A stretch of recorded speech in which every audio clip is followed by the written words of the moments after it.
Padma Vibhushan award వచ్చిందని తెలిసిన క్షణం నిజంగా ఏం మాట్లాడాలో ఎలా రియాక్ట్ అవ్వాలో తెలియని పరిస్థితి.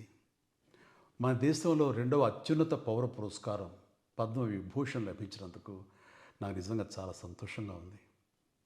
ఒక తల్లి కడుపున పుట్టకపోయినా నన్ను తమ సొంత మనిషిగా, మీ అన్నయ్యగా, మీ బిడ్డగా భావించే కోట్లాది మంది ప్రజల ఆశీస్సులు, నా సినీ కుటుంబం యొక్క అండదండలు, అలాగే నీడల నాతో ప్రతి నిమిషం నడిచే లక్షలాది మంది అభిమానుల ప్రేమ, ఆదరణ కారణంగానే నేను ఈ రోజున ఈ స్థితిలో ఉన్నా. అందుకే నాకు దక్కినటువంటి గౌరవం ఇది మీది.